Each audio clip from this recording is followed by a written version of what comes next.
Hey guys, Nephis here with another dungeon guide video. Today we will be going into the Blessed Crucible and challenging the champion there. As with every other dungeon guide up until now, we will have no champion point allocated in the group. So what you're seeing here is just raw stats, just gear sets, attribute points, but no champion points at all. Now let's begin. Entering the Blessed Crucible after proving ourselves to the Gate Watcher by killing his pets, I guess, we are going to engage the other people waiting to get into the arena.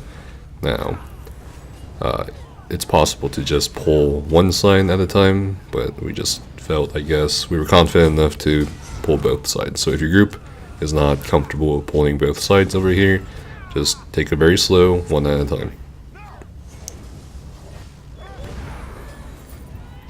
Now after you kill these mobs, you can talk to Grunt the Clever, and he's going to challenge you too, for whatever reason. And then you're going to kill him. Now he has a fear that will send you running. You can break free immediately, provided you have enough stamina. And that big cone club smash he does, you don't want to stand inside of it. I think you'll see probably very soon what happens if you stand inside of it. And all he does is honestly just light attack, and that's pretty much it. And the tank goes flying from the cone all the way over the edge, but we kill him just in time before he does any more damage to the group. It's a very interesting first boss. And now we are going to go through the door into the Blessed Crucible. I hope you guys are ready. And immediately going into the door, we find ourselves in an arena, which, I mean, that's a pretty fast route. And we're going to be facing 3 waves of ads that are basically gladiators. And we're just going to be facing off against the gladiators, Roman style, fight to the death. Although historically speaking, not all gladiator fights were fight to the death. And then here's the second wave after the first wave. Here they come. Now, if you don't have a tank that can pull one side to the other, you can just start going around in a circle slowly. You could probably just stack the melee ads on the ranged ads, and that's pretty much it. They're not very hard to kill. You just have to watch out for some AoE effects from the enemy, but that's pretty much it. And now here's a third wave, and this will be the last wave before we engage with the main arena bosses, which will be 4 warriors that are sneering down at you, apparently from the NPC dialogue.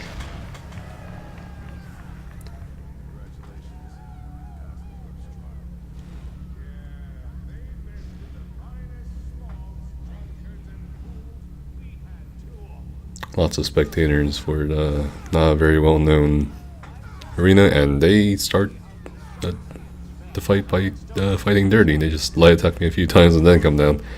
And here they are CCable, so you can chain them as a tank or something, or even like talons them, or just stun them even. And you just want to stack and burn them. And it turns out, surprise, they're werewolves. And they actually have a couple of them wreathed in fire, so they can actually damage you with a fire AoE around them, kind of like a mini Grothdar, but they're not too hard, and we've killed them. Now, if you are doing the quest giver gives you these potions you can use on the ground. You most definitely don't need them, unless you're group is very inexperienced and very bad. What the potions do, they just basically give you an advantage during the fight, and then the NPCs will accuse you of cheating, blah blah blah, and that propels the story forward. Even if you don't take the potions, they'll just still accuse you of cheating. And here we got more mobs to deal with, and these mobs can actually be very dangerous because they have a lot of, there's a lot of them in just one mob. There's like 6 to 10 of them, and it's very risky pulling all of them at once. You got multiple archers, you got multiple mages, and you got lots of melee ads trying to get at you. There's a lot of AoEs going on, and you just don't want to be caught up in all of that. Now, after the trash here, you're gonna run into another boss immediately. And this boss is not, again, very dangerous boss, but she is still a boss. So you're just gonna have to kill her before you go on. She's sort of guarding the hallway over here, like a hall monitor. And you kill her pets in the cleave to only focus her. Her Durzlock pets will only just die in the cleave. And she's technically Stamina Nightblade. So all she's gonna do is just spin and light attack and heavy attack the tank. And as long as you stay out of her AoE, you should be good to go. She's done in a very awkward spot.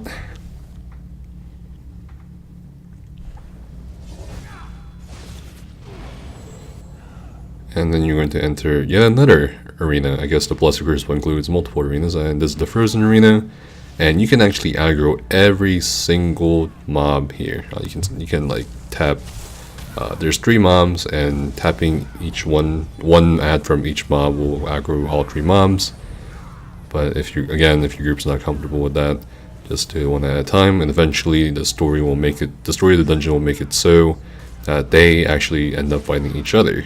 So once you enter the fray, a lot of them will start focusing you instead of each other, which gives you time to sort of adjust to the pace of this trash pool. And after you clear this trash pool, a very iconic voice will start announcing several events for us to conquer as challengers to the Blessed Crucible.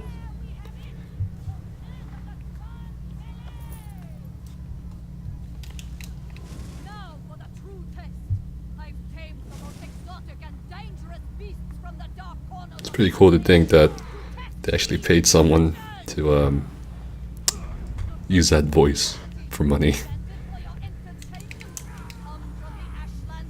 But anyway, our side event boss here first will be just fire scribs, or not scribs, fire shocks. My apologies. And you don't want to stand too close to the gate as a DPS, otherwise they'll do that. And they are melee based creatures with fire based abilities, so you don't want to stand too close. As you can see, they spit fire pretty much everywhere. I believe the tank has taunt on all 4 of them, but then he lost the taunt on 1. As long as he keeps taunt on all of them, when the fires do go out from them, the fire AoEs will only go on him, as you can see here. So the group should have no trouble as long as you guys stay out of the fires and just DPS these fire shocks down, or incinerator beetles, I guess, according to our Beastmaster over here. And then we're going to go over to the right door where she has yet another surprise boss for us. It's going to be a very big scorpion called Stinger. And it should be making its grand entrance here pretty soon. And again, don't stand too close to the door. There we go, the tank has aggroed it, and taunted it. And you just want to sidestep those poison AoEs and inject them into the ground. And that's pretty much it. For the most part, the poison AoEs will target whoever has the aggro on it. So in this case, the tank that has a Tannen will have the poison AoEs. Other than that, it does do a heavy attack, so the tank has to watch out with a block. Otherwise, he'll get seriously damaged. Here's another poison AoE phase, and the tank sidestepping them. And there we go. The Stinger is dead. And now for the final event of this little frozen arena is the Troll King, the titular monster set for this dungeon. For those of you who don't know, it's the health recovery one. And here we go. So the Troll King only has really 2 mechanics. The first mechanic he does is the big land tremors here. You don't want the tank to face it towards the group like he just did. The second mechanic is that little snowstorm stomp he did. And that's pretty much it. You just gotta heal through it as a healer and DPS through it as a DPS. And the tank has realized that land tremors are going out, so he's facing away from the group. And here's another snowstorm. There you go. And that's pretty much it. That was the Troll King. unfortunately or fortunately, that was not the last boss of the Blessed Crucible. So we're going to keep going through the Hall of Champions to see what's up.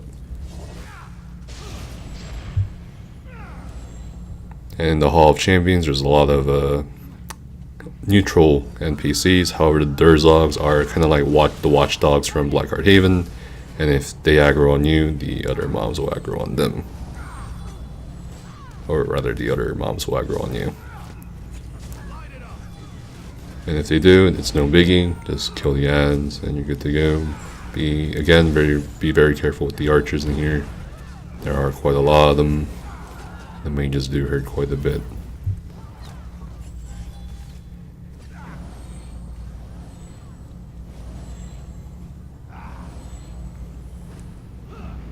Okay, once we go through the hallway, we're gonna see the second to last boss of the Blessed Crucible.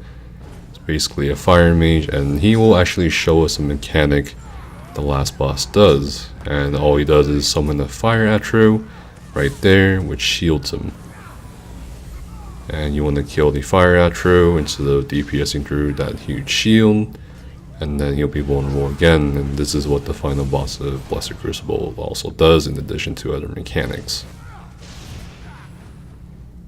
And here is the last arena of the Blessed Crucible, where we are going to challenge the current reigning champ of the Blessed Crucible, the Lava Queen.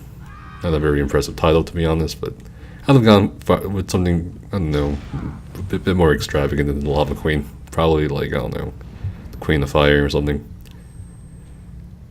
And we're just gonna wait for our group after we read the Hard Moon Scroll. Gotta make sure everything is good. If you are a stage 4 vamp, it's advised that you take it down to stage 2 or 3 for this fight. But the thing is, in this fight, if you cannot avoid the fire lines that come out of her, you'll probably just die anyway, regardless of whether you're a vamp or not. The second mechanic you just saw she does, besides these fire lines, is that she randomly targets a person and launches a fireball at them. And while you won't die from it, you should be immediately healed through it by your healer. Or if you are a stamina damage dealer, if you have vigor, you can proc it before she does it. Or if you're a magicka damage dealer, you can use a shield, like Harness Magicka.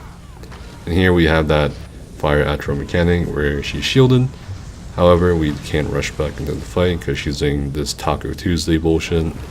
So you want her to kind of wait until her diarrhea passes. And that's pretty much it. It's the same thing over and over. The first shield phase will have one single fire atro, and the second shield phase will have 2, and the last one will have 3, as you'll see here pretty soon. Again, she threw that fireball at me this time, and we want to heal it. And then there's 2 fire atros, but be careful of moving around because she's doing Taco Tuesday.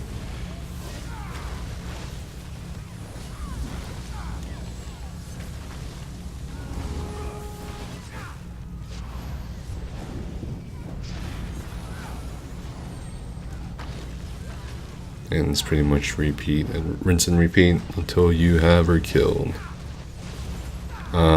There are some groups that like to take her into certain locations. There's no real need to do that, but overall I found it easier just to have her where she is right now, so the group has more room to move. If you put her on the corner of an area somewhere, then you just kind of do have the same amount of room, but at the same time you'll be racing over here to kill the atros. So it's honestly up to the group where you want to place her. And there we go. We've killed the final third atro of the third shield phase, and we're good to go on killing her. And the fireball just decimates red over here, but we still get the kill. And that's how you clear your hard mode Blessed Crucible. Thank you guys so much for watching, and good luck on your adventures.